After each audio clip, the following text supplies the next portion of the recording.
to start off by sharing a little story about a time where I found myself, as one does, in an Ethiopian shoe factory.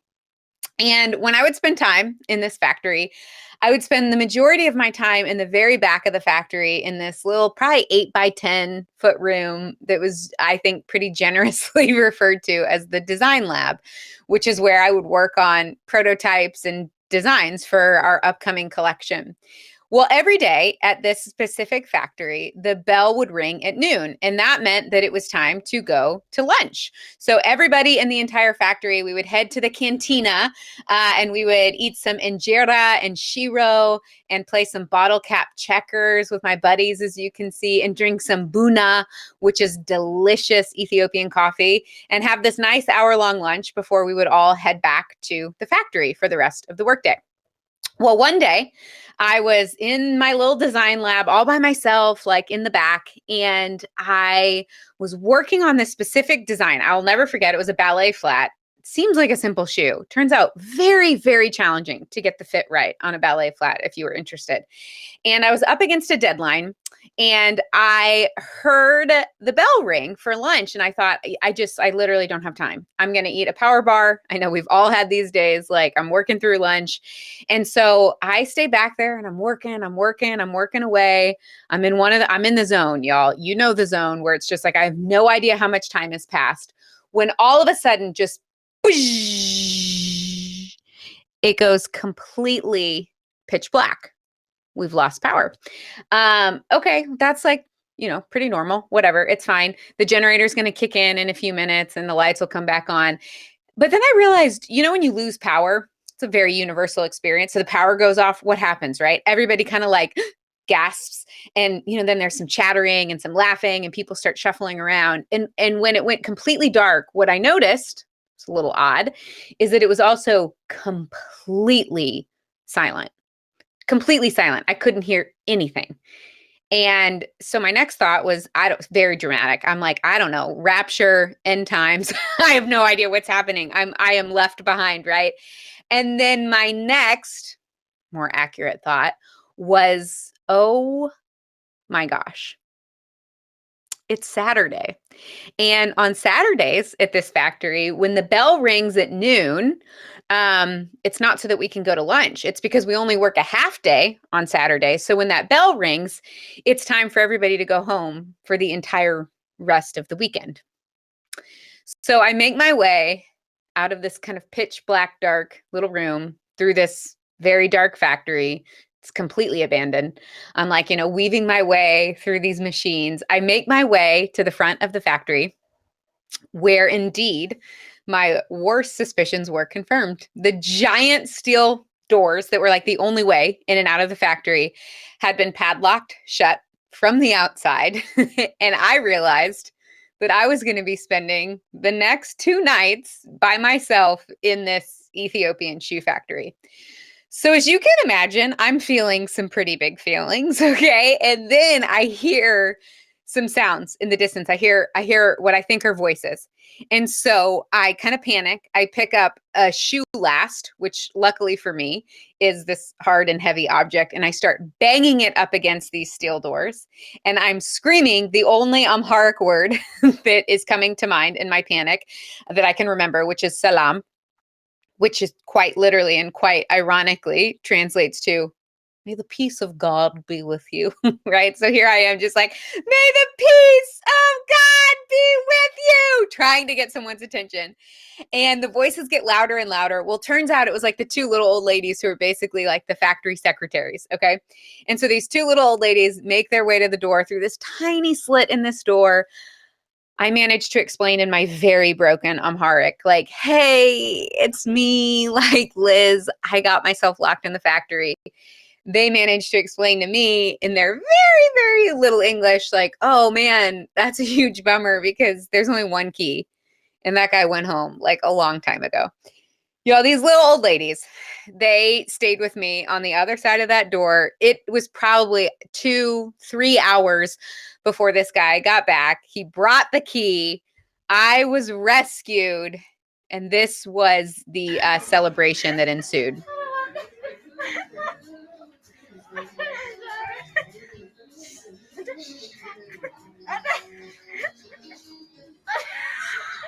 It's my favorite part. And booty slap. You gotta love a grandma booty slap. So you guys, I have to say, like during those few hours of being stuck in this factory, I started asking myself some pretty big questions, right? I experienced, it's funny now, it's great. I was rescued. I'm in a different place in life. But at the time, if I go back, there was some serious shame spiraling that was happening, right? I'm just like, what is happening? What is my life right now? Like I got my master's degree in journalism from one of the best schools in the country. I had all of these like fancy plans and these big ambitions. And here I am, like running this dinky little shoe company. Like I know nothing about shoes. I know nothing about fashion. I know nothing about Ethiopia. This company is like barely hanging on by a thread. I have no idea what I'm doing. Nothing seems to be working. Everything feels like it's this just like giant uphill battle. And I start asking myself these questions of like, what am I doing with my life, right? Like, does this even matter? Where is this going? Am I wasting my time? Like, what is the point of all of this, right? I believe that every leader has this moment in their story, right? Maybe yours doesn't involve getting locked in an Ethiopian shoe factory, but this moment of burnout, of doubt, of feeling lost. I see Sarah's going like, yes, comment and let me know if you've had this moment, right? Where you just feel lost, overwhelmed, you're questioning yourself, you're asking, who am I? And like, what am I doing here, right? I doubt that there's a single person here who hasn't at some point in their journey. Roy has, and TJ has, and oh, Nicole's having it right now. Okay, last week. I love this. I love being with other entrepreneurs. It's the best. It's the best. But here's the thing: we also have to know that as entrepreneurs, we have this, and then also remembering that every single person that we work with on our team has also had this moment in their career, in their vocation, right? And these are these really big questions, right? That I do believe require really big answers. And I think that a lot of those answers are tied into knowing and accessing our purpose within our companies, within our vocation, and within our work. And I really do believe, I am convinced that one of the greatest, most valuable things that we can do as leaders is to create, is to emphasize, and is to weave purpose through the very core of the DNA of our companies. We know across the board that in a very statistically significant way, you guys, purpose drives real value for organizations. We know too much to know that, as Vince said, like purpose isn't some kind of fluffy afterthought. It is not something that you can just like create in a 30-minute marketing meeting and then talk about twice a year at your company retreats, right? It's not a nice to have anymore. We know that if you want to compete in today's climate, you have to be eating purpose for breakfast every single day. Employees and team members who feel a sense of purpose in their work are very statistically significantly more productive in the workplace, right? Authentic and integrated purpose is going to help us attract and retain top talent. I'm going to tell you guys, speaking again, business owner to business owner, real time, right? My last two talent acquisitions, I'm just going to tell you, we're still in the grand scheme of things compared to, Nike, like my compensation plan and what I'm able to offer, even my top employees it's not exactly the same. It's not stacking up to Nike's. And yet, the supply chain director of all of Nike Europe and head of sustainability wants to come work at Seiko Designs. It's not because of the money. I'm telling you guys that. Business owner to business owner. Okay. Like my sales director, right-hand woman of one of our biggest competitors based in Silicon Valley, venture backed, way bigger than us, right? Leaves her job to come work for my company. And again, it's not because of the perks and it's not because of the compensation. It's because really talented people who can drive a lot of value want to spend their time and their energy and their hours and their days creating and building a life of purpose and passion. And work is a really big part of that, right? I know that you guys spent time with Anton Gunn over lunch and he talked about, this high performance culture, like how to get people to win with their talent. And I think that part of getting those really talented people in the first place is by building an organization that has a ton of purpose, right? We know that it's going to increase employee engagement and satisfaction, right? There was a Gallup poll that came out just this year for 2021 that said 85% of workers are unengaged in their work and are actively looking for other jobs. 85%. The organizational drain of 85% of your employees not being engaged is massive. And listen, at my company, I spend a lot of time thinking about culture. We have a lot of room to grow, and we are by no means a perfect organization. But again, business owners to business owners, I'll tell you that our HR surveys from March just came in, and we ask our employees every month, and we have a 100% employee satisfaction rate. 100% of employees at our company are like, this is a great place to work, and I would recommend it to a friend, right? I believe a lot of that has to do with purpose. And overall, it just makes life more fun. Just being in alignment and having a shared purpose is really fun, right? So I'm going to assume that we can all agree on this of like purpose isn't fluffy. It's not just a nice to have. It's actually really, really drives value for our businesses. But it can still leave a lot of us with these questions, right? Of like, okay, nice, but how? How do I do that? How do I create and build a culture of purpose? How do I weave it into my core business functions? Well, over the last 10 years of starting and growing my own social enterprise called Seiko Design, so we're a socially conscious lifestyle fashion brand, I have learned a thing or two about building purpose into the DNA of our organization. And I want to tell you that I think that the way that we think about purpose right now, and all of these lovely buzzwords that I know you all have heard a million times, are actually a little bit off, and they're not really that helpful. I actually wrote an entire book. It's called Beginner's Pluck, about these principles, about these things that I've learned about building businesses and frankly, lives of purpose and passion and impact. And the principles that I have come over the last 10 years of just like actually doing the thing to find the most valuable are pretty counterintuitive. So we're going to start with this one. All right. So I think a lot of times when we think about purpose, it's just like the bigger, the better, right?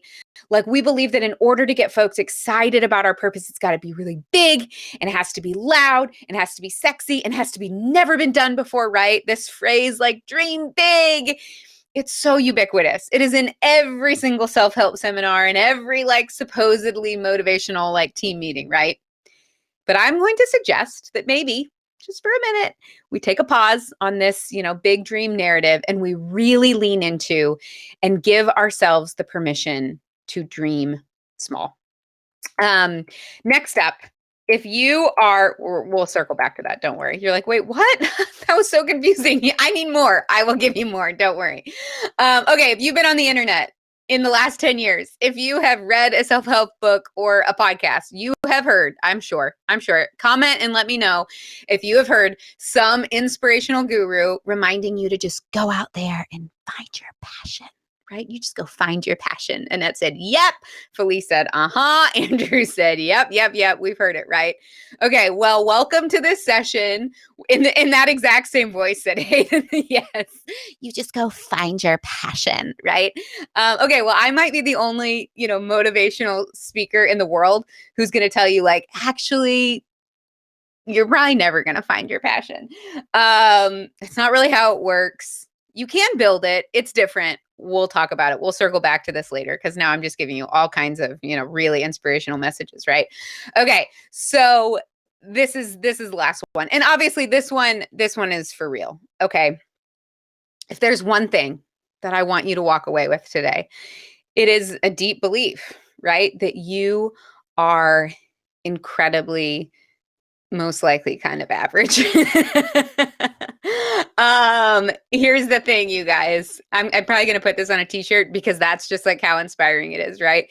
Here's the thing. I know it's counterintuitive. I know that there are some of you out there that are like, what? Like what? We're ending this awesome, inspiring conference with a gal who's coming in saying, dream small and you're never going to find your passion and you're probably pretty average. But here's the thing. Owning your average, one, it's just statistically like that is an average, right? Like it's just math. Like most of us are hanging out in the middle of the bell curve, somewhere in that 80%, right? And when we know this and when we own it, instead of fighting this uphill battle, right, it actually is going to contribute to a growth mentality, which is going to enable us to increase our curiosity quotient. We're going to talk later about why this is all very, very exciting and important. But my guess is that in general, these principles that I've developed of beginner's pluck, this way of thinking, are going to surprise you, because I've really learned how these messages over the last 10 years of not only growing my own company, but then teaching and training thousands of other entrepreneurs to do the same. What I've learned is that they're actually creating a lot of fear and a lot of anxiety and some serious analysis paralysis. And you might be experiencing this yourself. And if you're not, I can almost guarantee you that this messaging is really deeply affecting your teams.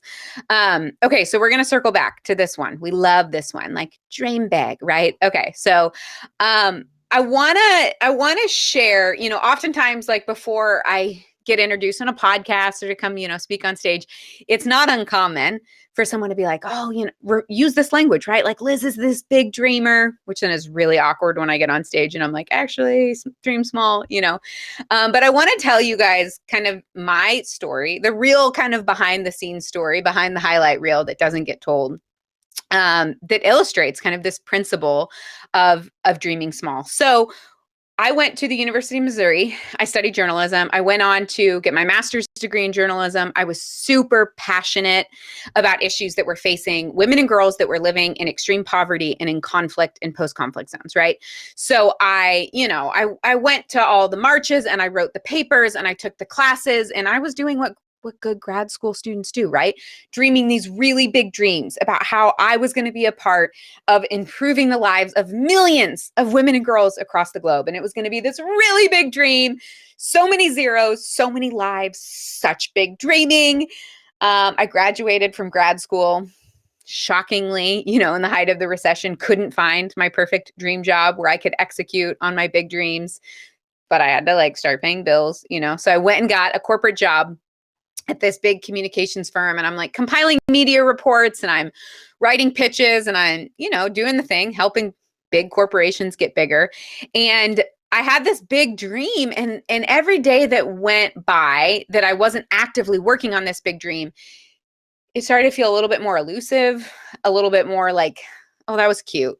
I don't know if you guys have ever felt that way. Oh, that was cute when you thought that was a thing and you were so idealistic, but now you're living in the real world and it's time to, pay your bills. And every day it just kind of felt a little bit more unrealistic and a little bit further away, right? A little bit more impossible.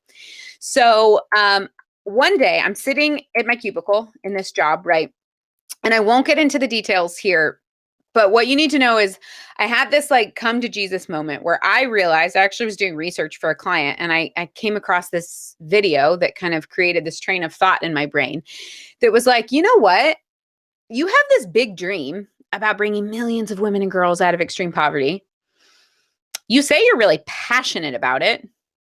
The reality is you don't have a single friend who's a woman or girl who grew up with this type of lived experience.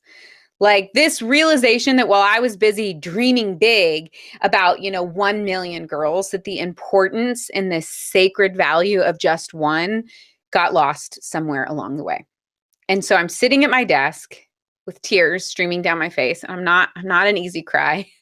And I realized that there was this delta between what I said I cared about and what I was passionate about in my life, my day-to-day life, how I spent my minutes, my hours, my days, my time, my friends, right? And so in that moment, without realizing it, this was not a conscious thing that I was doing, I started dreaming really, really small. That big kind of elusive, overwhelming dream became really, really small. And my new dream became not about bringing 1 million girls out of poverty, but rather just simply closing the gap between what I said I cared about and my community, my actual day-to-day life. And my new goal was I want to know one girl. I want to make a single friend. That was it. That was the new microscopically small dream. I didn't need a strategic plan. I didn't need a big budget. I didn't need permission from anybody else to do it, unlike my big dream, which all of course meant I guess I could just do it today, right? I don't have any excuses at this point. When I unintentionally, again, took that big dream and I made it as small as it could possibly go, I actually became a doer instead of just a dreamer. And I made a move. I bought a one-way plane ticket to Uganda. Now, you can imagine what my parents said. I'm like, 22. I've never left the United States of America before. And I'm like, Mom and Dad, I just quit my job. I'm moving to Uganda. And they were like, and I didn't grow up traveling, by the way. It was like, that was not a part of my family culture. They're like, you're moving. One, they were like, what? Where? And then they're like, why? Why are you moving to Uganda? And I'm like, Mom and Dad, I'm going to make a friend. They were like, couldn't you just like join a running club like your sister? But here's the thing. Small dreams have a surprising power of catapulting us out of waiting and into creating, right? Because as I think it's Hayden said, the first step is easier when it's small, right? When we take the big dream and we make it as small as it can possibly go, we can actually act on those and start creating momentum and action. So my new remarkably small dream, not impressive, like, no, you're never going to go to a cocktail and someone's like, so what are you working on in life? And you're like, I'm trying to make a friend. Like, you're never going to be the person at the cocktail party that was like, oh, wow, very impressive, right? But it compelled me to do this, like kind of big thing of quitting my job, buying a one-way plane ticket, moving to a country that I've never been before. So I showed up in Uganda, and through my journey, my very unimpressive journey of just trying to make friends, right? I ended up meeting these three young women, Mary, Mercy, and Rebecca. And I actually met 25 young women. Three of them were named Mary, Mercy, and Rebecca. And they were students. They're in the top 5% of students in their country. But they all came from backgrounds of extreme poverty, and they couldn't afford to go to college, even though they tested into college. And there's this 9-month gap in Uganda in between high school and university. And so we were trying to think about how we could bridge this gap for these low income, but really high potential young women. And so, like a good American, in Africa, I started a charity, and then I started actually listening to people and learning and realizing that that wasn't the path I wanted to pursue, and I shut it down. That's a whole nother keynote talk. But the moral of the story is that a decade later, I just deeply believe that business has a remarkable ability to make an incredible impact that a lot of times gets relegated to the social or nonprofit sector. So then I started a chicken farm, and that went about as well as you can expect from someone who had to use Wikipedia to figure out what chickens eat. I will say, to be fair, I don't think that my chickens were any worse off with me than this guy's chickens. That's like, I don't know, 150 live chickens strapped to the back of that motorcycle. Please do not call PETA on me for laughing at that. I'm sure they were fine. And then my friend Molly from back home reminded me of these funky strappy sandals that I had made when I was in college. And so I was like, you know what, at this point, I have no better ideas. Like, sure, why not sandals? So I spent the next few months traveling the country in search of raw materials and prototyping and, trying to figure things out. How do you make sandals? And then I sat down with these three young women, Mary, Mercy, and Rebecca, underneath this mango tree on this high school campus. And I taught these three young women how to make these sandals. And then I made them a promise that changed the entire trajectory of my life. I was like, listen, if you promise to make these sandals for the next 9 months, I promise that you will go to college next fall. And they were like, great. And I was like, okay. And then I moved back home to the United States to sling some sandals. This was the original pair of sandals that I made when I was in college, literally out of these rubber flip-flop bottoms and rainbow ribbon straps.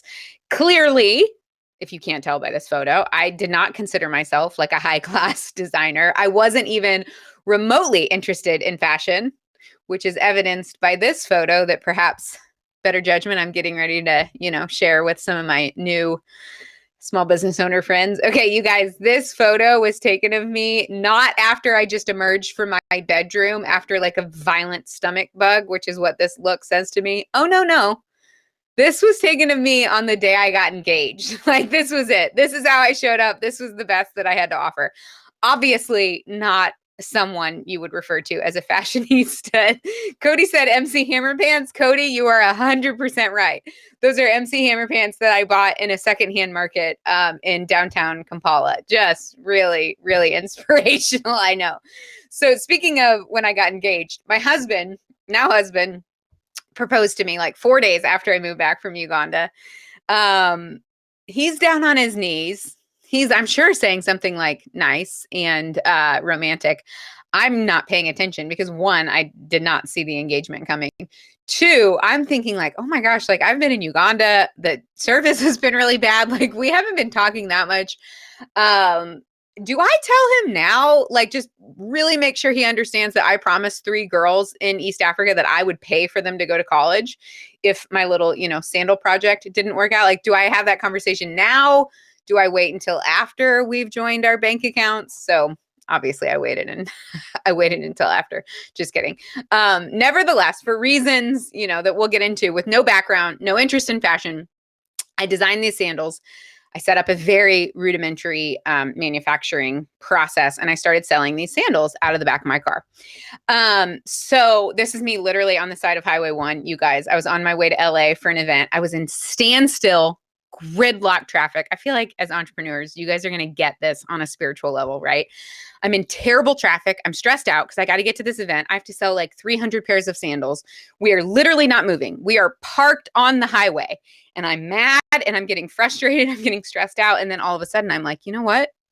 Gridlock presents an interesting opportunity of a very captive audience. Like no one has anything better to do. And I parked my car, got out, started walking up and down Highway 1. New version of door-to-door sales, car door-to-door sales, right? Knocking on car doors and selling sandals for the low price of whatever somebody happened to have in their dashboard. Fast forward about a decade later, Seiko Designs we're one of the largest exporting companies in Uganda. We're no longer just a little sandal company, but we are this full-on women's lifestyle fashion brand. We do handbags, apparel, now coffee and home goods and accessories. Our products have been featured in magazines like Vogue and Marie Claire and worn by celebrities. And we have this all-star, entirely Ugandan management team. They're incredible. We've enabled hundreds of female scholars in Uganda and Ethiopia to attend university. We've created jobs for thousands of artisans across the globe. And we've also walked alongside thousands of impact entrepreneurs here in the United States to launch and grow their own social enterprises. And now, of course, we're like dreaming even bigger so that together we can ensure that every girl has the opportunity to learn and to lead. But what I want to remind you of, what I want to bring us back to, is that what has developed into nearly a decade of a lot of big dreaming, right, started with an impossibly small, very unimpressive, half-baked dream of making one friend.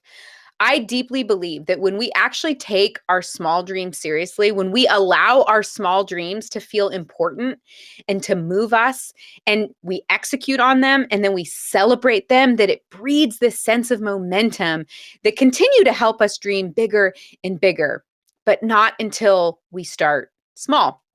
At our company, I want to tell you just a really practical thing that we do. One of my favorite things that we do are these things called magic wand sessions, okay? I literally did one with some of our sales team members. Was it last night? The night before, right? And everybody in our team, if you're on my team, you know what a magic wand meeting is. If it comes through on your calendar, you know this is a special type of meeting, okay?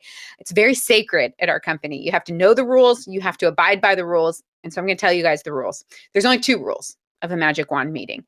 The first, well, let me set it up actually first. So you, as the leader of the meeting, what you have to do is kind of set the parameters, right? The magic wand meeting is designed to solve a problem, to accomplish a goal, to come up with ideas, brainstorm. You set the parameters of like, what is it? What is it that we're talking about? An upcoming event that we're doing, a specific problem that we're having, a specific goal that we want to achieve, right? So you kind of set the parameters for the event. This is what we're talking about. And then you invite people to contribute. And when they contribute, these are the 2 rules that they have to abide by. First of all, people have to start every contribution with these words.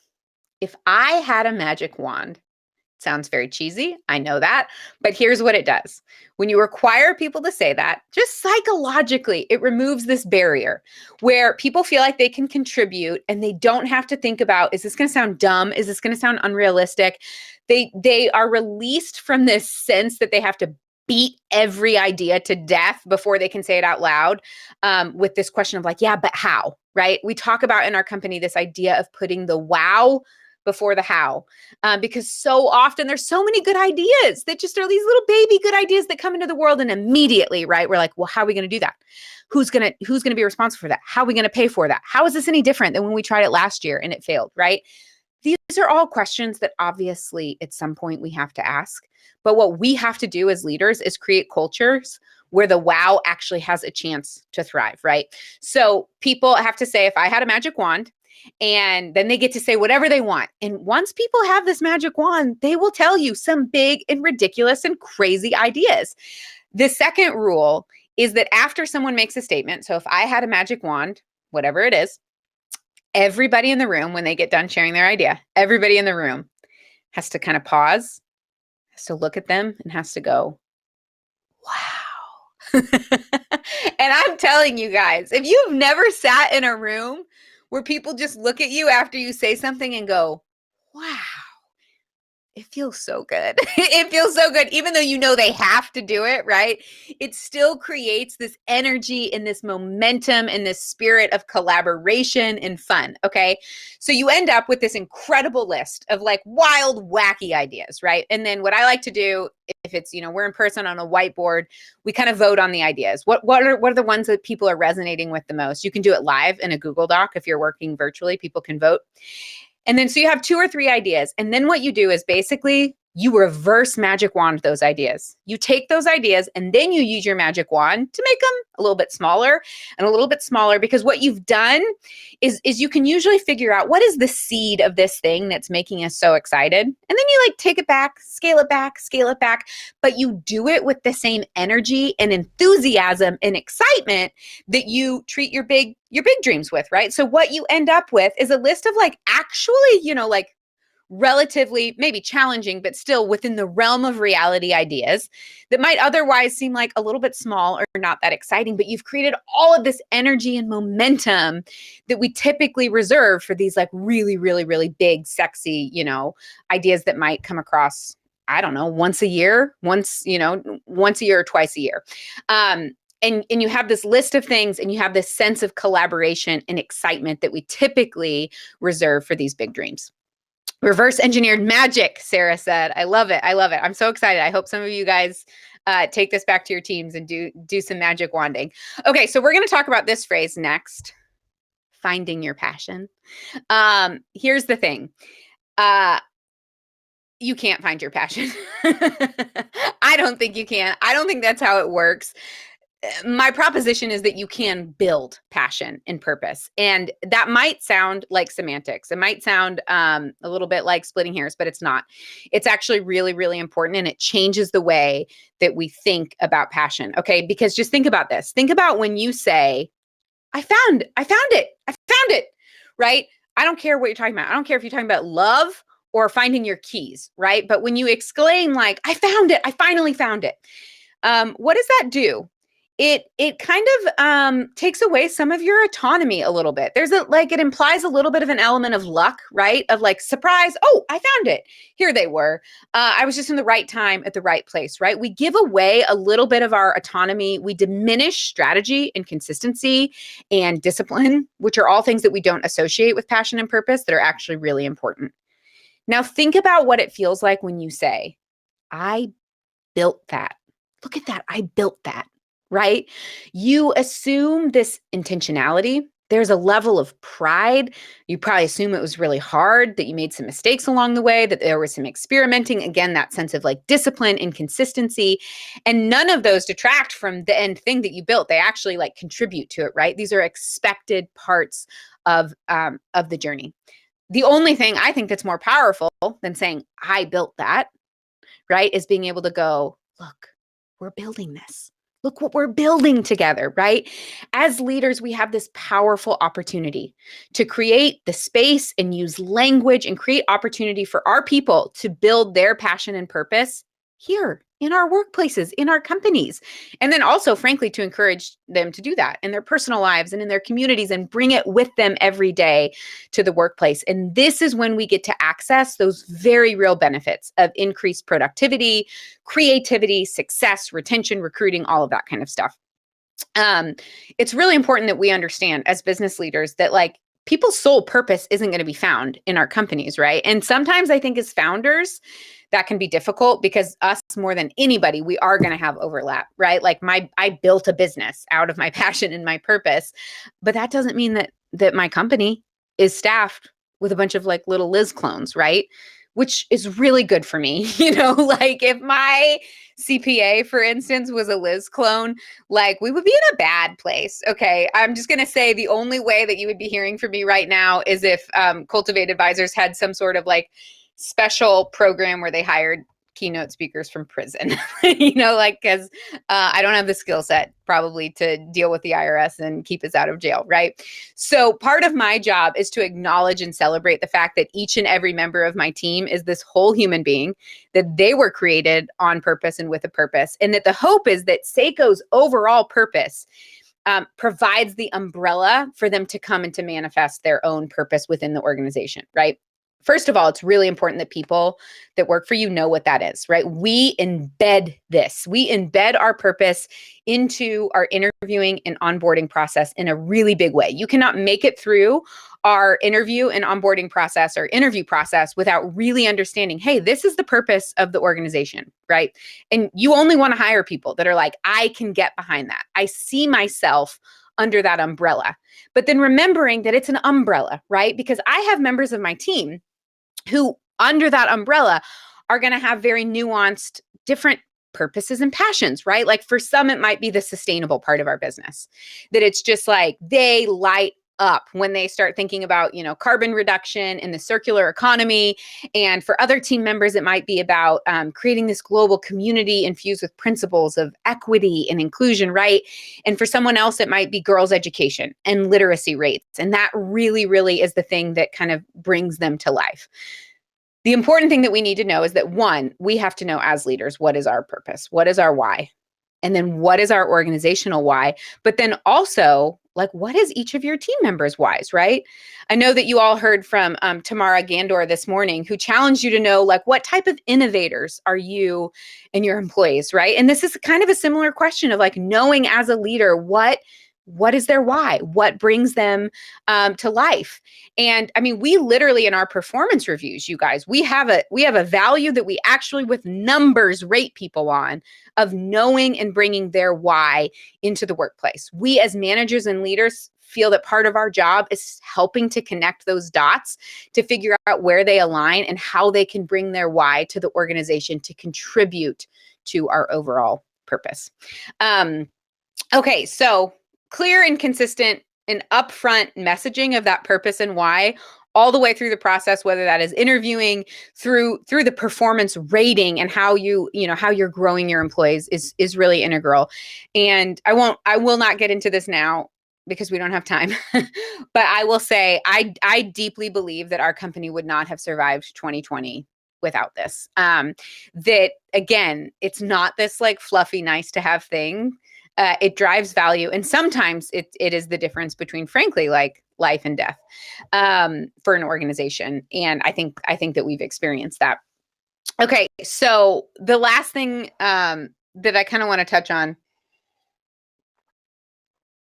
that I think is a really powerful way that we can combat some of these negative, find your passion, dream big, overwhelming, anxiety producing messaging is by becoming more curious and by creating organizations that are defined by a sense of curiosity. I'm obsessed with curiosity, and here's why. We have control over our curiosity. We have control over our curiosity, and here's this wild thing, you guys. Our curiosity quotient, okay, that's your CQ. That's a real thing. I did not make that up. Our curiosity quotient has been shown to be just as, if not more important to achieving long-term success as our IQ, right? Our IQ is kind of like you get what you get. I have a 4-year-old, and one of the phrases that we've taught him that is used in our home is like, you get what you get and you don't throw a fit. Okay. That's kind of like IQ, right? You get what you get and you don't throw a fit. CQ is totally within your control. It's something that you can change within yourself. It's something that you can grow. And studies have shown that, here's the thing, the higher our CQ is, The more able we are able, the more ability that we have to tolerate ambiguity, to navigate complexity, and to acquire knowledge over time. We have less aggressive reactions to stress and to provocation when we have higher levels of CQ. And in today's environment, those are remarkably important things to contribute to our overall success, and we actually have control over it. It is literally something that we can build within ourselves. And one of the things that is so important and that I think is so powerful about curiosity is that when we exist in a posture of questioning instead of declarative statements, there's a couple things that happen. One is that questions elicit responses. Okay. So what happens is there's this study that was done, and I won't get into a ton of the details, but it's really fascinating. They had two groups of people solve the same set of puzzles. And in the one group of people, they had these people spend 1 minute before solving these puzzles going, I am going to do awesome. I'm an awesome puzzler and I'm going to solve these puzzles, making these declarative statements, right? The other group, they had them spend 1 minute just being curious and wondering about what their experience was going to be like solving these puzzles, right? And kind of asking themselves a question, having a posture of curiosity. The people in the second group that were encouraged to ask questions outperformed the people in the first group by over 50%. You guys, this study, it literally flies in the face of everything that we think we know about self-help and about positive self-talk. And here's why. When you make a statement, it just kind of ends with that, right? Let's talk about power posing, right? I'm the best. I'm walking into an investor meeting. Let's say that. I'm the best entrepreneur ever. And I'm going to nail this meeting and I'm going to get this capital and wham, bam, shazam, right? Okay, that's fine. I don't think it's going to hurt me to power pose and to say these positive messages. But let's talk about what happens when I go, instead of I will nail this investor pitch, what happens when I go, will this be the best investor pitch that I've ever given? Okay, well, now my brain is interesting. Maybe you have room to grow from last time. First of all, it's normalizing that growth mentality, right? Second of all, I'm going to even subconsciously start pulling from my prior experience, right? Being okay, well, the last time you did this pitch, you ran out of time and you weren't able to talk about your financials or answer that question about how you're going to finance your inventory. So this time you should pay closer attention to the time and keep track of that and really, read the room a little bit more so you can give a more well-rounded, answer, whatever. And all of a sudden, okay, that's really valuable. That is actually going to contribute to me increasing the quality of this pitch that I gave. The last thing that it does is it helps us tap into our why. It taps into that intrinsic motivation, right? Because I even subconsciously will start asking these questions of well, why do I want it to go well? Well, because I want the money. I want the capital. Why do you want the capital? Well, because we got to do this program. We got to buy these machines. Why do you need those? Well, I want to grow the company. Well, why do you want to grow the company? Right? Well, because I want to create opportunity for women in Ethiopia and in Uganda and in India, because I know that those women are going to go on and they're going to create their own opportunity and community in ways that I never could have dreamed of. And this is what we're doing. And this is what I want to be a part of, right? This posture of curiosity allows us to tap into that deep and intrinsic motivation that continues not only to keep us motivated, but then actually to do better work. Choosing curiosity, and I love to pair curiosity with criticism. There's a little mental hack called creating if-then agreements with yourself.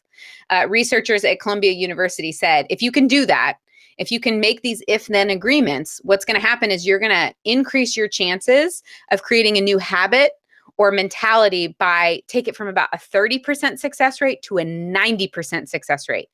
So criticism is something I'm very gifted at. I do naturally very well. I can criticize others. I can criticize myself. It's not who I want to be. So I take something that just naturally occurs, me being critical, and I pair it with curiosity. And that's my trigger. That it's when I'm feeling critical of others or of myself, I allow that to trigger my curiosity, to change my posture, to assume a posture of curiosity. And that is how we build up these muscles of curiosity. Okay, I'm gonna leave you with one last story. I want to introduce you to a woman named Agnes. I met Agnes originally when I was just starting out Seiko, and Aggie grew up outside of Kampala, a couple hours. When she was 13 years old, a village elder that was her father's age approached her dad and offered him 20 cows in exchange for her hand in marriage, which was an enormous, enormous bride price in her village. Her dad, to the shock and surprise of the entire village, declined this offer and said, I want her to stay in school. So she stayed in school. She finished high school. She ended up being the first woman in her entire village to continue on to college. And it was shortly after that she graduated from college that I met Aggie. Aggie started working at Seiko as a procurement intern. Okay. Like literally, essentially like running errands. She is now the general manager of our entire company in Uganda. She co-chairs the board with me.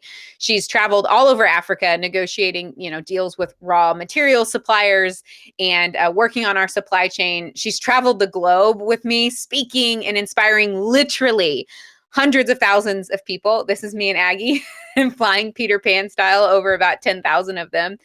And so while Aggie's impact is literally stretching across the globe, back home, Aggie's village is transforming. According to Aggie, she would say about 10 years ago, in her village, the average girl was being married by the age of probably 13 or 14. Today, just 10 years later, which in the grand scheme of things isn't that long, right? The majority of girls in her village are in school where they belong, right? And the reason that happened, it actually isn't because of some big UN project or some huge initiative, right?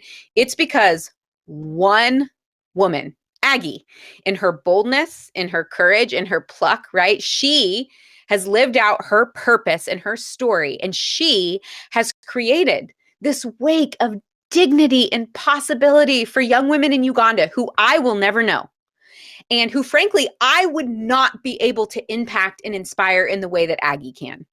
Because Aggie has a unique purpose. She has a unique voice. She has a level of influence. She has shared experience that I simply don't, right? As leaders, one of the most powerful things that we can do is to embed and, frankly, enjoy the benefits of purpose into our organization, and resist the temptation to be the hero of that purpose, of that mission, of our team, of our company, right? But rather to lead truly believing that each person on our team and each person that we work with is the hero of their own story, right? And can be the hero of their own initiatives, of their own teams within the organization, of their own business units, right? It requires understanding the why. That's yours. It's your organization's, and then that's each of your team members, right? It requires honoring and celebrating these small dreams and creating that momentum and creating a community where people come, not looking for some magical solution and to, hopefully, luckily stumble upon their passion and to find it, but to come to work every day and to build their passion and to build lives of purpose and passion and impact. All right, you guys, we're out of time. Thank you so much. It was so fun. I got to sometimes pop over and see some of your amazing comments. One of the things I really do miss about in-person events is getting to meet people. So I would love to connect with you. You can find me at Liz Bohannon on Instagram. Thank you, Paige. That's very encouraging. My company is at Seiko Designs. You can also find us on all the socials, and would love for you to join our podcast community. So I host a podcast called Plucking Up, where I interview some of the world's most successful people about their failures, about their really difficult seasons. And so if you're looking for a place to feel encouraged and less alone in your own pluck ups, would love to meet you over there as well. Thank you. Thank you so much for having me.